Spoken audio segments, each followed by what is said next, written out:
자, 친구들, 이번 시간에는 이번 영상에서는 어떤 것들을 알아볼 거냐 하면은 3번 의거 활동에 대해서 한번 알아보도록 하겠습니다. 선생님, 일본의 국권 피탈에 대항해서 일어났던 운동은 크게 두 가지라면서요. 하나는 의병운동이고 하나는 애국개몽운동, 실력 애국개몽운동이라면서요. 근데 이 의거 활동은 무엇인가요? 자, 이 의병운동과 애국개몽운동은요, 이건 무기를 통해서, 이거는 펜을 가지고 일본에게 저항하자 이런 거였는데요. 둘 다 팀플레이입니다. 단체라는 거죠. 집단, 어떤 모임을 만들어가지고 그 군대를 조직해서, 그리고 집단을 학회를 조직해서, 그 다음에 이게 단체를 만들어가지고 일본에게 항거했던 겁니다. 그런데 이번에 배울 이 의거 활동은요, 개인 플레이입니다. 그냥 단체 같은 거 모을 거 없고, 내가 욱해서 저 자식 내가 죽여야지 찾아가서 테러, 암살, 이것이 바로 의거 활동 되겠습니다. 그러니까 사실 선생님은 조금 속상한 게 또 뭐냐면은, 너희들이 시험 때문에 이것들을 배우잖아요. 그러니까 외우려고 드니까 재미가 없는 거야. 그냥 들으면, 그냥 배우면 가슴이 뜨거워지고, 손이 부들부들 떨리고, 그러면서 부들러, 중립하러, 미안해요. 손이 막 부들부들 떨리고, 막 이 나라를 위해 내가 뭔가를 할 수 있는 건 없나? 지금 당장, 저들은 저렇게 목숨 바쳐 나라를 위해 일했는데, 지금 당장 내가 나라를 위해 할 수 있는 일은 없나? 고민해보고, 생각해보고, 충분히 할 수 있을 텐데. 이거를 시험 때문에 배우다 보니, 그냥 무작정 외우게 되는, 그쵸? 뭐 또 선생님이 이런 이야기 하면 또 10초 뒤로 20초 뒤로 넘기는 애들이 있을 거야, 분명히. 속상합니다. 몇몇 친구들은 이렇게 선생님 반에서 면담을 이제 하고 있는데, 아직도 덜 끝났어요. 하고 있는데, 코로나 때문에 지금 너무 힘들어요. 성적이 많이 떨어질 것 같아요. 집중해야 한대요. 공부가 잘 안 돼요. 라고 이야기하는 사람들이 많은데요. 맞습니다. 여러분만 틀렸다고 말하는 거 아니야. 선생님도 이해합니다. 당연히 집구석에 앉아가지고 컴퓨터만, 노트북만, 그리고 핸드폰만 바라보면서 공부하는 게 너무너무 힘들겠지. 집중 안 되겠지. 근데 이들은, 지금 우리가 배우고 있는 이들은 어떤 상황에서 생활하고 활동하고 나라를 위해 일하고 애썼니? 단순히 마스크만 쓰면 되는 그런 상황이 아니잖아요. 정말 선생님이 존경하는 분들 등장합니다. 한번 봅시다. 의거 활동은 개인 플레이라고 이야기를 했습니다. 일본의 국권 침탈에 그냥 열받아서, 화가 나서 개인적으로 어떤 활동들을 한 내용들을 한번 보도록 하죠. 먼저 장지연이라는 사람은요, 황성신문에 글을 올려서 을사늑약에 이 체결되었음을, 그리고 을사늑약의 그런 부조리함, 그리고 부당함을 온 국민에게 알립니다. 사실 농민들이 을사늑약이 체결되었다는 줄 전혀 모를 거 아니에요. 그런데 이 신문 보고 알았다는 거죠. 장지연이 글을 쓰게 되는데, 그 글의 이름이 뭐냐면 따라합니다.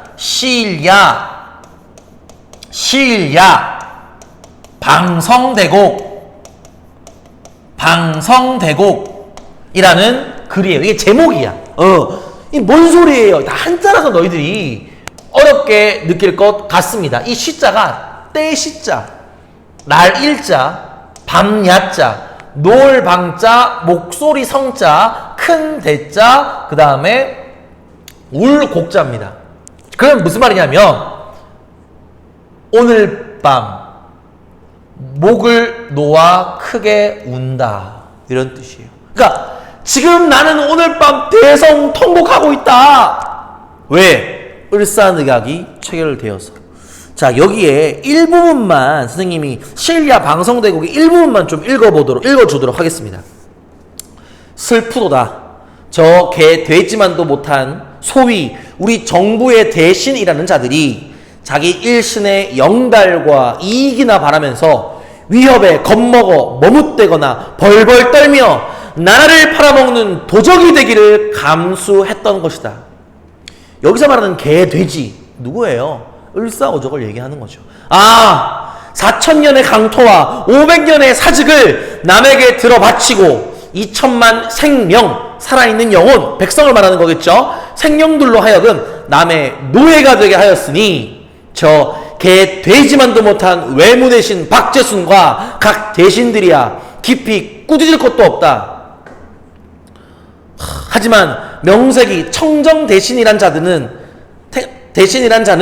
정부의 수석임에도 단지 부자한 자로서, 그러니까 반대함으로써 책임을 면하여 이름거리거나 장만하려 했더란 말이냐. 이게 무슨 말이야? 그러니까 대신들은 지금 나라를 팔기 바쁜데 그 밑에 있는 관리들은 안 된다고 말하는 사람 한 사람 없다. 원통 안 지고, 분 안 지고, 우리 2천만 동포여, 노예가 된 동포여, 살았는가, 죽었는가, 단군과 기자 일에 4천년 국민정신이 하룻밤 사이에 호련 망하고 말 것인가, 원통하고 원통하다, 동포여, 동포여. 열받는다는 거죠. 실야 방성대국을 쓰면서 바로 구속돼서 잡혀가시는 거죠. 물론 이 장지연이 나중에 일제강점기까지 살아있긴 합니다. 그러면서 이 일제강점기 때는 약간 친일 행각을 하기도 해요. 하지만 이때 당시에 장지연의 글은 대단했고 멋있었다. 이렇게 보면 되는 것이고요. 또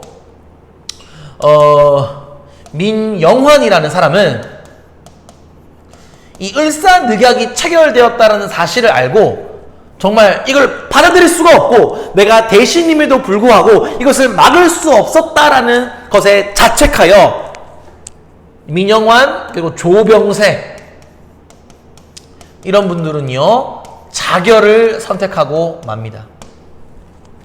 원통하다. 내가 대신임에도 불구하고 이러한 말도 안 되는 일을 내가 막지 못했구나. 책임을 통감하고 자결하는 거죠.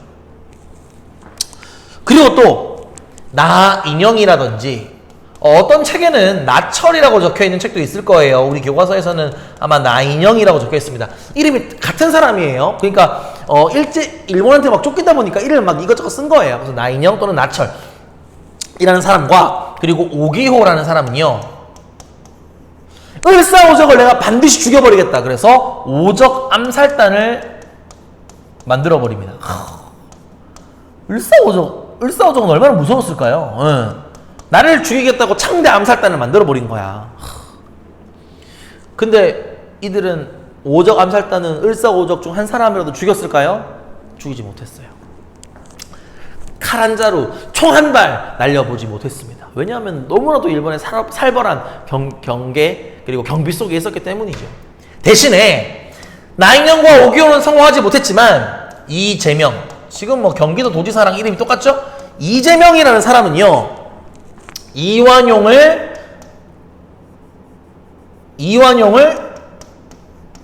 공격, 저격에 성공합니다. 저격에 성공해서 죽었으면은 이완용 사살, 이완용을 죽였다 이렇게 적었을 텐데 이완용을 죽이지는 못했어요. 그냥 칼을 3번인가 6번인가 찔리게 했는데 이 이완용이 끈질기죠. 병원 가서 목숨만 겨우 살아납니다. 재밌는데 이완용이 천주교 신자였나 그랬대요. 그래서 명동성당에 갈 일이 있었대. 그래서 이재명이 이완용이 거기에 참석한다는 이야기를 듣고 그때부터 그 전날부터 군밤 장수로 변장을 합니다. 군밤 사세요 이렇게 하는 거야. 그래서 이완용이 저 멀리서 인력거를 타고 다 옵니다. 그래서 군밤 사세요, 군밤 사시라니까요 하면서 가까이 다가가서 칼을 확 찔러버린 거죠. 그래서 인력거꾼이 겨우겨우 막아가지고 어쩔 수 없이 몇 방 못 찌르고 심장을 그 칼로 관통하지 못하고 이렇게 이완용은 쓰러졌고 이재명은 바로 그 자리에서 잡혀서 갔던 거죠. 그러면서 그 법정에서 이런 이야기를 합니다. 나는 흉악한 범행도 아니고 당당한 의로운 행동을 한 것이다. 이 일에 찬성한 사람은 2천만 민족이다. 외법이 불평하여, 그러니까 외놈들의 너희들의 법이 불평등하여 나의 생명을 빼앗기는 하나 나의 충호는 빼앗지 못할 것이다. 나는 죽어서 수십만 명의 이재명으로 환생하여 기어이 일본을 망하게 하고 말겠다. 실제로 일제강점기가 되고 나서도 수천 명의, 수만 명의 이재명이 생겨났던 거죠. 이들은 독립군으로, 이들은 실력 양성 운동가로 활약하면서 우리의 독립을 위해 힘쓰게 됩니다. 멋있죠. 그 다음 또 정말 재밌는 것, 좀 드라마틱한 일인데요. 따라합니다. 전명훈, 장인환. 다시 전명훈, 장인환. 이 두 분은요, 미국에서 스티븐슨을 사살합니다. 스티븐스 사살. 스티븐스 누구예요? 들어봤나요? 기억나나요? 이 사람 누굽니까? 그쵸. 1차 한일협약 때 우리나라의 외교 고문으로 왔던 미국 사람이죠. 뭐 겉은 미국 사람인데 머리와 마음은 모두 다 일본 사람이라고 봐도 됩니다. 이 전명훈과 장인환은요, 미국에 살고 있었어요. 그리고 스티븐스는 자신의 조선에서의 대한제국에서의, 정확하게 말하면 대한제국에서의 재정고문을 마치고 미국으로 귀환했습니다. 미국으로 귀환해서 미국 애들이 막 인터뷰를 했겠죠. 뭐 대한제국은 어떻습니까? 뭐 거기에서의 생활 좀 이야기해 주십시오. 이런 인터뷰를 했겠죠. 근데 그 인터뷰에서 어떤 말을 씹어렸냐면, 조선은 일본이 빨리 식민 지배를 해야 된다. 조선은 너무 미개해가지고 일본이 지배해주는 게 조선에게는 복일 것이다. 이딴 소리를 해버린 거예요. 그거를 미국에서 잡지로 본 전명훈과 장인환은요, 스티븐스를 사살할 계획을 세웁니다. 근데 너무 재밌는 건 뭐냐면 이 둘은 아는 사람이 아니에요. 그리고 이 둘이 함께 모여서 스티븐스를 언제 죽이지 생각한 게 아니에요. 이 둘은 각자 따로따로 스티븐스 죽여버려야겠다라고 생각을 한 거죠. 정보를 모으다가 샌프란시스코 여객선에 이 스티븐스가 온다는 사실을 안 거야. 각자가, 전명훈과 장인환이. 그래서 전병훈이 스티븐스를 샌프란시스코의 그 선착장에서 기다립니다. 저 자식이 스티븐스구나. 가슴에 있던 똑똑똑 Are you 스티븐스? 했겠죠. 그러니까 yes, hi, nice to meet you 하고 있는 스티븐스의 가슴 파괴되고 총을 빵 쐈는데 불발. 그때 당시에는요, 화약이 그렇게 발전하지 않아가지고 불발되는 폭약이나 총알이 굉장히 많았다고 합니다. 불발. 다시 한번 총을 쏘려고 하니까 총이 안 나가는 거야. 화가 나죠. 전명은 어떻게 하냐면은 이 총을 다시 뒤로 들고 이 권총이 손잡이를 대고 스티븐스를 격투전을 벌이기 시작합니다. 근데 장인환도 똑같은 시간에 똑같은 날에 스티븐스를 죽이러 그 자리로 간 거죠. 그 스티븐스를 찾아서 막 헤매고 있는데 어떤 외국인과 한국 사람 같이 보이는 사람들이 막 둘이 싸우고 있는 거.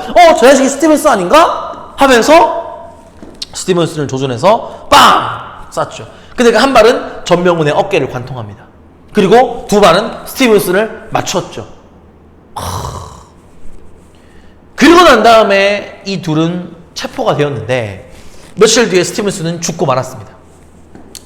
너무 재밌는 건 뭐냐면 이 전명훈은 사실 뭐 폭행죄이기 때문에 뭐 재판에서 회부가 되지도 않았어요. 그런데 장인환은 결국에는 살인을 한 거 아니에요. 그랬는데 이 장인환이 10개월 정도 형밖에 살지 않습니다. 왜냐하면은 그때 미국의 변호사가 뭐라고 이야기하냐면 장인환은 애국적 정신병이다. 이 사람은 정신병입니다. 나라의 애국에 완전히 미쳐있는 정신병자입니다. 그렇기 때문에 이것은 범죄라고 할 수 없습니다. 이렇게 변호를 한 거야. 그러니까 재판관이, 이 미국 애들 참 재밌는 게, 재판관이 맞는 것 같아. 그러면은 그냥 범죄를 한 거 맞고 사람을 죽인 건 맞지만 그래도 병이 있기 때문에 그런 거니까 감형해준다. 10개월 빵빵빵. 얘는 그냥 병원 가서 치료받고요. 왜? 어깨 관통 맞았으니까. 그러고 난 다음에 둘이 풀려나가지고, 둘이 얘는 석방돼서 나가지고 둘이 막 악수하는 그 사진이 있습니다. 드라마틱하지 않나요? 이 장인어른이 이야기를 합니다. 법정에서 이야기를 하는 거예요. 내가 그를 죽이지 않아야 할 이유가 뭐요? 수십만 명이 그의 계획 때문에 죽어갔어. 그러니 나는 내 족을 위해 그를 쏜 것이요. 나는 투옥되느니 차라리 죽음으로 순국하고 싶소. 나는 조국에 대한 나의 의무를 다했고 법이 나를 어찌할지는 관심이 없소. 멋있죠. 그 다음 마지막입니다. 사실 이거 말고 더 있는데 우리 교과서에 나오는 사람은 마지막입니다. 빨간색으로 적읍시다. 선생님이 너무너무 좋아하는, 바로 너무 잘 알고 있는 안중근 의사입니다. 안중근 의사는요, 이토 히로부미. 이토 히로부미가 그때 우리나라를 개항한다 할 때부터 이토 히로부미가 우리나라를 개항하고자 싶어 했던 정한론의 대표 주자고요. 그리고 을사늑약을 강제로 체결하게 한 장본인이고요. 우리나라의 일대 통감이고요. 일본에서는 굉장히 유명한 정치가죠. 이토 히로부미를 사살을 합니다. 연도 외울 필요 없습니다. 1909년이죠. 일제강점기가 되기 1년 전. 안중근 이야기를 좀 한번 해봅시다. 시간이 많이 지났는데 그래도 해야죠. 안중근의 어린 시절 이름은요, 안응치랍니다. 어딘가 배인가 엉덩이에 점이 7개가 있었다고 해요. 그래서 안응칠이라는 아명을 가지고 있었어요. 근데 이 안중근은요, 의병장으로 활약을 합니다. 그래서 엄청나게 뛰어난 전략을 가지고 있어가지고 일본 애들과 전투를 맞붙었을 때 엄청나게 큰 대승을 많이 거둔 의병장이라고 해요. 그런데 의병에서 왕따를 당합니다. 안중근이 승리를 엄청나게 많이 했지만 의병 중에서 왜 왕따를 당했냐면, 국제법상 그러니까 그 대승을 거뒀으니까 일본 애들을 많이 포로로 잡았을 거 아니에요. 그럼 우리 같았으면은, 보통 우리 마음 같았으면은 일본 애들 막 고문시켜서 죽여버린다, 이런 가둬버린다, 이런 여러 가지가 있을 텐데, 안중근은요, 이 일본군들을 국제법상 일본 군의 포로는 풀어줘야 된다는 거예요. 그래서 엄청나게 많이 풀어줬어요. 일본군 포로를 국제법을 지키기 위해서야. 그러니까 일본 군대가 자기 집에 가가지고 자기 군대로 가가지고 뭐라고 하겠어요? 의병들이 지금 숨어있는 곳을 압니다 이러면서 그래서 의병군들에게 왕따를 당합니다. 그리고 난 다음에 이제 안중근은요, 총 연습 많이 해가지고 완전 명사수예요. 명사수로 이름을 떨치죠. 그러고 난 다음에 이제 여러 가지 내가 국가를 위해 살 수 있는 게 무엇이나 이렇게 고민하던 차에 을사늑약이 체결되었다라는 소식을 듣습니다. 그 중심에는 이토 히로부미가 있다. 그러면 내가 이토 히로부미를 죽여야겠다. 우덕순, 조도선, 유동하 이 세 사람과 함께 이토 히로부미를 죽일 계획을 세웁니다. 이토 히로부미가 너희는 적지 마세요. 하여간 이토 히로부미가 일본의 입장에서 정말 대단한 게 뭐냐면은, 이 일본이 섬나라 국가를 우리 한반도를 다 차지하게 한반도를 식민지배하고요. 이 러시아까지 이 만주 지방과 이 중국과 이 러시아 지방까지 다 일본 식민지를 만들려고 했고 실제로 그렇게 될 수도 있었어요. 아무튼 이 만주 지방에서의 활동을 위해서 이렇게 철도를 타고 이렇게 이동한다라는 소식을 들었어. 그래서 이 철도의 중간에 언젠가 한번 내릴 테니 거기에서 우리가 이토 히로부미를 죽입시다. 이렇게 해서 4군데, 4명이잖아요. 안중근, 우덕순, 조도선, 유동화 4명이잖아요. 그래서 이토 히로부미가 내릴 만한 4가지의 역을 잡습니다. 남장춘역, 관성자역, 하얼빈역, 그리고 체가구역. 그래서 이 한 사람씩 각각의 역마다 대기를 하고 있는 거야.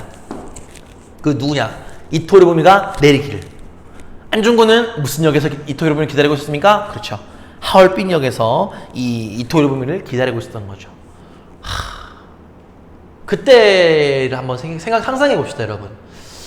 러시아니까 날씨는 러시아 쪽이니까, 만주 쪽이니까 날씨는 매우 추웠을 거고요. 일본군들이 지금 대열을 정비하고, 이 일본군들이 대열을 정비할 때 선생님 개인적인 생각에는 안중근은 이토 히로부미가 이 역에 내린다는 사실을 알았을 것 같아요. 그리고 나서 마음의 준비를 하는 거야. 1박 2일에서 그때 언제 한번 하얼빈역에 가가지고 안중근 선생님의 발자취를 한번 따랐던 적이 있는데, 그때 안중근 선생님 마지막에 하얼빈역 안에 있는 카페를 갔었대요. 그래서 거기서 뭐 밀크티를 마셨다 그랬나, 뭐 아무튼 뭐 차를 한잔 하셨다고 해. 그때 그 마음은 어땠을까? 그리고 내려서 사실 이토리우미가 어떻게 생긴지 잘 모르잖아요. 근데 이토리우미가 내릴 때 호의를 많이 하는 사람들이, 그 사람을 경호를 굉장히 많이 하는 사람이 보였대요. 그래서 가슴 속에 있던 권총을 꺼내들고 그 이토리우미를 향해서 3발을 쐈는데 3발 다 명중인 거죠. 명사수입니다. 그리고 또 다른 가슴 속에 있던 태극기를 꺼내서 이렇게 외칩니다. 코레아 우라! 러시아 말로 대한민국 만세란 뜻이에요. 그러면서 바로 일본 군대에게 그 자리에서 바로 잡혀갑니다. 하얼빈 감옥에 잠깐 투옥됐다가 위순 감옥으로 이동을 해 갑니다. 여기에서 위순 감옥에서도 참 특실을 사용하셨다고 해요. 그러니까 어떻게 일본의 입장에서는 엄청난 암살범이고 엄청난 인기 있는 유명인을 죽인 사람인데, 흉악범인데, 일본 입장에선 어떻게 특실을 줄 수 있었냐 하면, 그때 당시 감옥 교도관이 안중근을 굉장히 존경했다고 합니다. 그러니까 안중근의 모습과 언행과 말과 행동에서 나오는 안중근의 모습을 보고 완전히 매료되고 반했다는 거죠.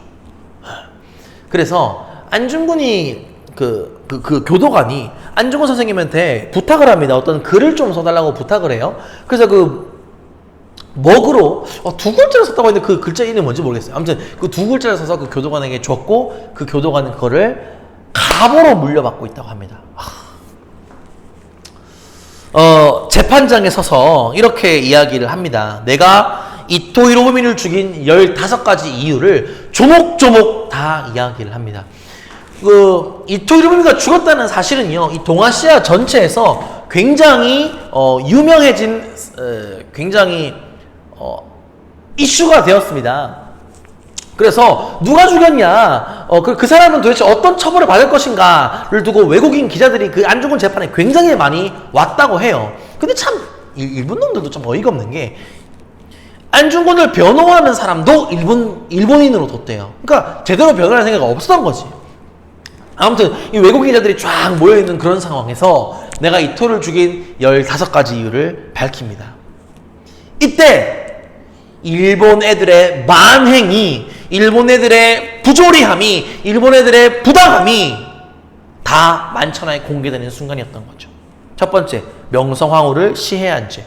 두 번째, 1905년 한국을 일본의 보호국으로 만든 죄, 을사조약을 말하는 거죠. 세 번째, 정미 7조약을 강제로 맺게 한 죄. 네 번째, 고종황의를 폐위시킨 죄. 다섯 번째, 군대를 해산시킨 죄. 여섯 번째, 무고한 사람들을 학살한 죄. 일곱 번째, 한국인의 권리를 박탈한 죄. 쭉쭉쭉쭉 나가서 15번째, 일본과 세계를 죽인 죄 등이다. 이렇게 이야기를 하죠. 이때 외국인 기자들은요, 일본의 만행을 다 알게 되고 이것들을 막 기사로 쓰려고 하기 시작합니다. 그러면서 막 일본의 외국인 기자들이 막 술렁이니까 재판부에서 모든 재판을, 안중근 관련된 모든 재판을 비공개로 돌려버립니다. 사회시간에 우리가 배웠겠지만 모든 재판은요, 공개 재판이 되어야 됩니다. 민주사회에서는요. 그래야 그 재판이 공정하다는 사실을 알게 되니까. 그런데 이 일이 있고 난 다음에 모두가 다 비공개 재판으로 돌아서 버린 거죠. 그래서 유명한 그 영웅이라는 뮤지컬을 보면은 누가 죄인인가라는 유명한 노래가 있죠. 나는 이토 히로부미를 죽인 죄인인데 내가 죽인 그 이토 히로부미가 한 행동들을 보십시오. 얘가 죄인입니까? 내가 죄인입니까? 누가 도대체 죄인입니까? 안중근은 이야기하게 되는 것입니다. 어쨌든 안중근이 어떻게 말을 했든 간에 안중근의 판결은 결정되어 있는 거였어요. 사형이죠. 이 사건이 있은 뒤 한 달인가 2달 만에 사형 집행이 되게 됩니다. 이 사형을 기다리면서 안중근은요, 그렇게 책을 많이 읽고 공부를 많이 하면서 동양 평화론을 쓰려고 했다고 해요. 나중에 관심 있는 사람은 이 동양 평화론에 대해서 안중근이 생각했던 이 동양 평화론에 대해서 한번 조사를 한번 해보세요. 좀 더 자세하게 이야기하고 싶지만 시간이 많이 없는 관계로 이야기해주지 못하겠고, 사형을 기다리면서 어머니와 나누었던, 주고받았던 편지가 굉장히 유명하죠. 물론 안중근은 그 자식이 있었고 부인이 있었음에도 불구하고 어머니랑 주고받았던 편지가 지금까지 전해져 내려오고 있습니다. 엄마가 그러니까 안중근이 사형 집행장에서 입고 갈 수의, 죽은 사람이 입는 옷을 수의라고 하거든요. 수의를 직접 손으로 만들어서 안중근에게 우편으로 보내고 편지 한 통을 보내서 같이 동봉해서 보냅니다. 그러니까 아들이 죽을 때 입는 옷, 수의를 직접 만들어서 이런 내용으로 편지를 보냅니다. 네가 만일 늙은 어미보다 먼저 죽는 것을 불효라 생각한다면 이 어미는 웃음거리가 될 것이다. 너의 죽음은 너 한 사람의 것이 아니라 조선인 전체의 공분을 짊어지고 있는 것이다. 네가 만약 항소를 한다면 그것은 일제의 목숨을 구걸하는 짓이다. 네가 나라를 위해 이에 이른즉 딴 마음 먹지 말고 죽어라. 옳은 일을 하고 받은 형이니 비겁하게 삶을 구걸하지 말고 대의에 죽는 것이 어미에 대한 효도이다. 여기에 너의 수의를 지어 보내니 이 옷을 입고 죽어라. 다음 세상에서는 반드시 선량한 천부의 아들이 되어 이 세상에 나오거라.